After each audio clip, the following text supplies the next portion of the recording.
And so many preachers and churches would not allow, would not allow Dr. King to hold meetings. There was just a few churches around the city.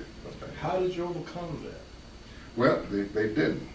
They went where they could go. Basically, it was a few churches. Some churches kind of served as kind of, you might say, headquarter church, like Old St. James when it was located. And also even Bishop Roby, a church was large that they used. There's a few churches who went, they made a circuit. They tried to go all over to accommodate, but some churches would not allow the movement to come there. There's been some concern or some, we normally look at 16th Street as being the headquarters of the movement. Was that the case in those initial stages? Well, they would go to 16th Street usually when they wanted a large meeting place. Right. I remember the first time I heard Dr. King speak was when he came to a meeting. It was at 16th Street Baptist, the church that night. I heard much about him, and I went that night. And the impression that I came back was simply that he's a dynamo. He's a dynamo, dynamic speaker. I have seen him down in, right after the bus boycott, I remember he and Ralph Abernathy. We attend the Alabama State Congress of Christian Education. It's usually held in July when it's hot at Selma University. And I remember the second time I saw the two of them, they came and made an appearance at that meeting. It was King and Abernathy. And they were driving, and never will forget, I saw them when they left. It was this was around 55 or 56, something like that. They were driving a Buick car at that time. Right. And now, when this demonstration, I was at the court now in Birmingham at City Hall when Dr. King was there when they had the trial. He sat in the courtroom with Dr. King at that time when that trial was held. Yes, I was arrested. When we participated in that Good Friday, I call it the Good Friday 1963 March. Now we met at, there was this church down below 16th Street. St. John? I think there's one below. One down, oh, okay. That's where we were. I never will forget, Andy Young was there, Andrew Young. They were keeping the audience of people. Because the people, we were just in anticipation. We wanted to put on our marching shoes, you know. Now, Dr. King was in conversation with the Kennedys, President Kennedy and Attorney General Kennedy. And they were trying to get him to call off the march, you know. Well, we were waiting for Andrew Young, and there was a young lady named Dorothy Cotton. They were kind of keeping the group together. So finally, around 1 p.m., we had been there all that morning, but 1 p.m., Dr. King came out and gave the word that we were going to march. We were going to march. And that's that picture that you saw. We started and went up past Kelly Ingram Park, and right at 5th Avenue North, and it was 18th Street. There was a white policeman wheeled his motorcycle in front of Dr. King and said, halt, halt. And we all fell on our knees then. They got the paddy wagon there and started loading us off. We went to jail. Now, that was my first time being in jail. But the unusual thing about it, when I got there, I've referred to this many times. There was an elderly gentleman. I never will forget, he would be at the movements all the time. His name was Mr. Meadows. Somebody may have called his name by name. Brother Meadows, he was always at the movement. And he was there in jail. I said, Brother Meadows, what are you doing here? You're too old. And his statement was, I'm going all the way. I want to see what the end would be like. Now, we was in jail, and they had a group of women. And you could hear the people, how they would converse with each other. They wanted to see how Dr. King was doing all the way. But they had a way they were singing, and you could hear the singing coming from those cell blocks. We were in one part, and they had put Dr. King, he was not in the cell. He was isolated from the group. He was isolated, yeah. That's when we later found out that he wrote that letter from the Birmingham jail. It was at that time. But the next morning, it was early. I never will forget. Well, when I get up, I always fall on my knees and I say my prayer. And when I got up, it was like the man, the jailer, was at the was at the door and he was calling my name. Somebody had come down, I guess, to sign my bond. I don't know who it was. But I got out. So I stayed in jail overnight during that time. And the next morning, someone made bond for me. There was 2 other professors from Myers College who participated in that march. One white, his name was Reverend Galt. He was a white minister on the faculty. And there was a CME minister, Reverend Lindsay, Nathaniel Lindsay. I think he's still active in the church somewhere around the Carolinas somewhere. And there was one minister from Fairfield, only Baptist that we could get. And we had canvassed to try to get some people to participate. We got only one other black preacher, and that was Reverend Salary, J.E. Salary from Fairfield. Were you in the ministry at that time? I was not in the ministry at that time, no. I was not in the ministry. So you had attempted to get other ministers involved, but you only could get one black Baptist minister. That was Reverend Salary. That was in '63, and I didn't get into the ministry until '66. But also during that time, before that now, 57 or 58, that's when we took those civil service examinations. You know, at that time, the law was on the book that a black person could not even take the civil service exam. Reverend Shuttlesworth, they went to court, and they worn out. So finally, they had to remove that restriction, and then we could go down. Every time blacks would go down, I always couldn't pass. So I went down, I took several, the police exam, deputy sheriff, clerk too, like that. I passed all of them. But the only one they mentioned was the police exam. And first time, you see on that article where Siebels, George Siebels was on the council, later became mayor. Well, they removed my name. I saw it in the paper. And they said I failed to come for an interview, but I never did receive notice about an interview. All right. After they removed it, I went down second time. I passed it, got my name on the list. And then the next time, they moved me off because they said I had moved to Hewattown. I didn't live in Birmingham any longer.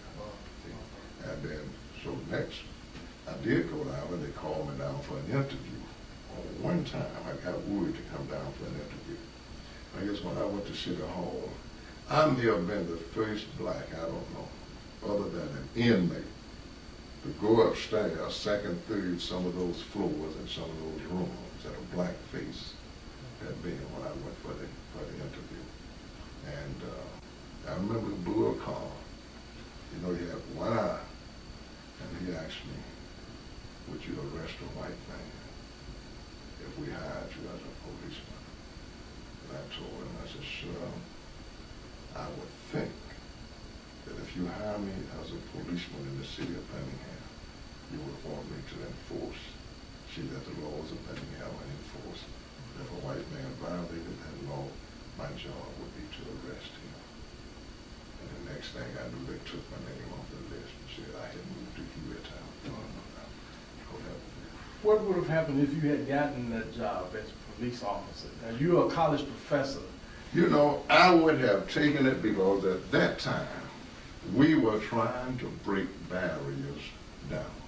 I didn't have a PhD at that time. Some people, they said, well, it took a PhD. Well, I didn't have a PhD. But I would have taken the job. Just like these school kids, we first go into the schools, we wanted to break barriers down. I would have accepted the job. But the papers are trying to pave the way for others and break the barrier down. But they never did offer me the job. So, but you did set the tone for, you were the first to take the test. Yes. So then that led to others being able to take the Yes. test. And in fact, the first issue of the Alabama Christian movement was that the lack of police officers. That's right.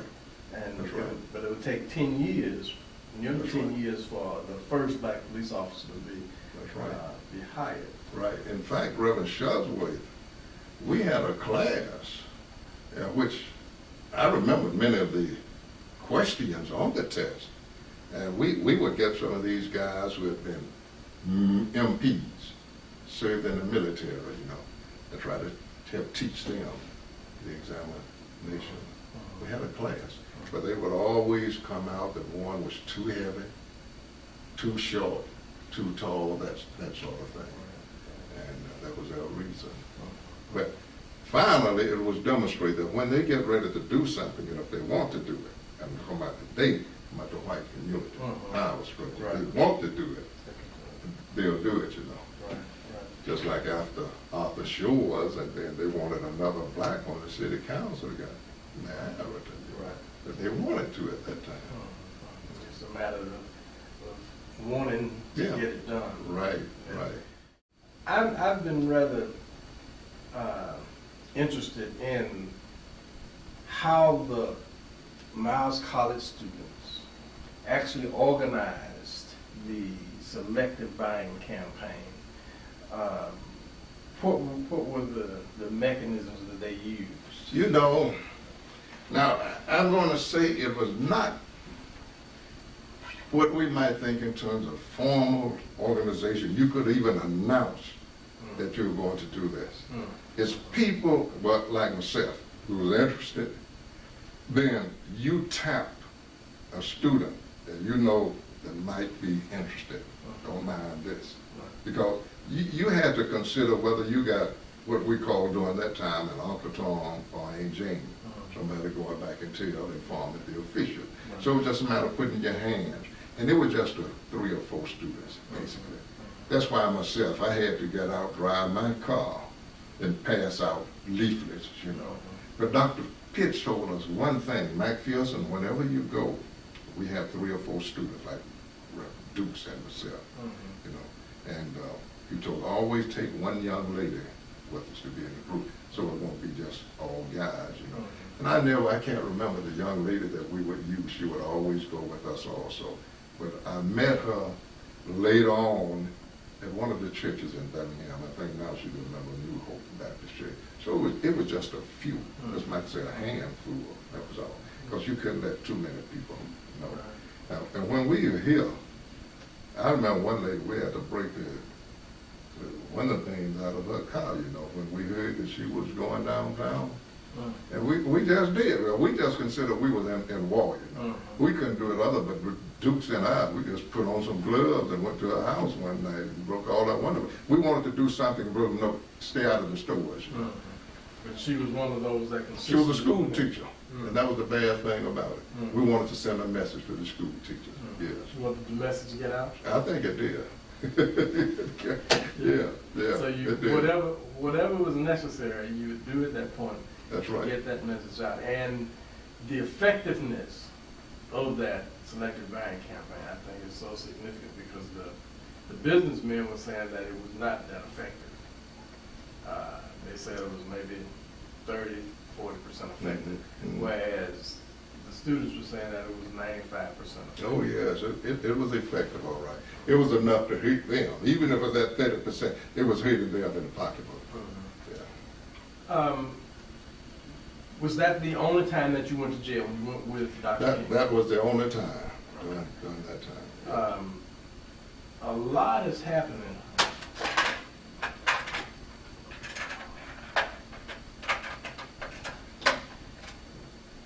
There's a lot happening during the month of April and May of 1963. All the demonstrations that have taken place.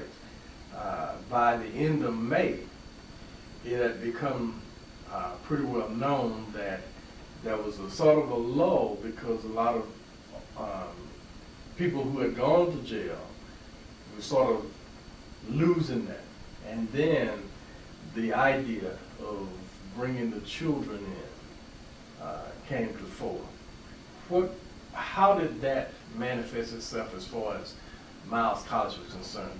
Did Miles have any, did you personally, and then the people that were actively involved with you, have anything to do with that? No, well, I didn't during that next month, but I did come down to the church. And over at Bishop Robert's church, they prepared food for demonstrators. And we were there when the children marched out, and we didn't, but when they put the fire hoses and when they knocked Reverend Shugworth down, we were down there, a part of that at that meeting. Right. Yeah.